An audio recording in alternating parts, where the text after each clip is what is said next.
Olá, meus queridos, tudo bem com vocês? Hoje nós vamos fazer a revisão, a correção da revisão sobre conto popular e resenha.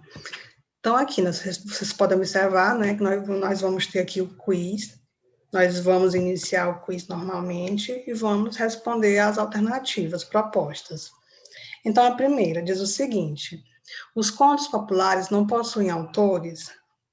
Então, está correto, não possuem autores. Então, assim como esse tipo de conto, ele surgiu ali naquela sociedade, no meio da comunidade, as pessoas começaram a contar, ninguém sabe exatamente quem começou a contar determinadas histórias, então foi se passando, no boca a boca, as histórias. Então, realmente não se sabe quem foi o autor, quem primeiro contou determinada história, então está correto.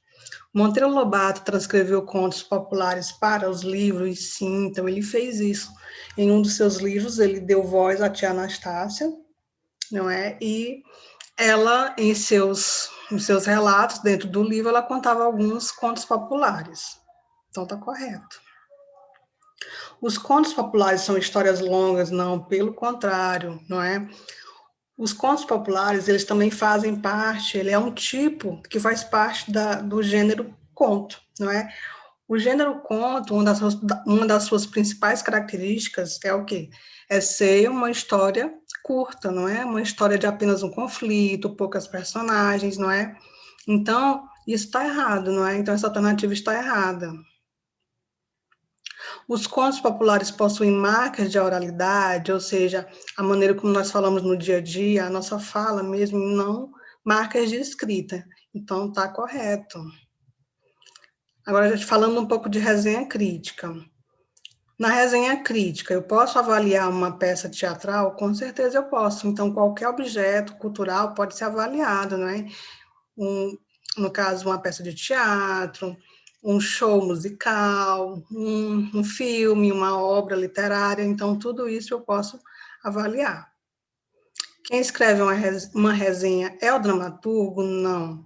Não é o dramaturgo. O dramaturgo é aquele que escreve o texto teatral, a peça teatral. Quem escreve uma resenha é o resenhista. Então, está errado. Quando fizer uma resenha de um livro, não é necessário que se faça uma leitura antes? Não, gente, a gente tem que ler antes para poder saber do que a gente vai avaliar. Como que a gente vai avaliar um objeto cultural, sendo que a gente não teve contato, não é, com esse objeto? Como que eu vou falar de um filme que eu não tenho conhecimento, que eu não vi esse filme, não é? Então, está errado, é necessário que eu tenha contato, sim, antes de fazer a resenha com o objeto cultural que eu vou analisar. A primeira coisa que se faz ao escrever uma resenha de um livro é a descrição da obra? Não. Primeiro a gente vai falar do autor, né, as credenciais do autor. Então, qual que é a formação dele, não é? Então, você vai falar um pouco da vida do autor, dos títulos que ele tem, não é? Com relação à formação dele. Então, está errado. Depois que você vai para a descrição e para a crítica propriamente dita.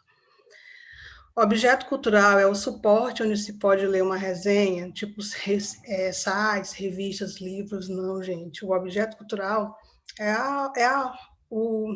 vamos dizer que, na verdade, é o que você vai analisar, não é? O objeto cultural, na verdade, é um filme, uma peça teatral, é um show musical, certo? Então, é uma obra literária. Então, isso que é objeto cultural, e não o suporte. O suporte é o meio onde você vai encontrar a resenha, onde ela vai ser publicada. Então, está errado. A linguagem da resenha dependerá do contexto e do público-alvo, exatamente, não é? Então, você vai ver qual é a situação e quem que vai ler, para quem que você está fazendo aquela resenha. É uma resenha que o público ele pede uma maior formalidade, com a linguagem mais culta, mais próxima, mais padrão, ou um público mais jovem, de adolescentes, e que eu tenho que ajustar um pouco a minha linguagem, certo? Mas usa-se preferencialmente a linguagem formal, exatamente, não é? Então, não é esse, tudo que se tem para falar com relação a essa revisão, certo, gente? Eu espero que vocês tenham gostado. Até o próximo vídeo.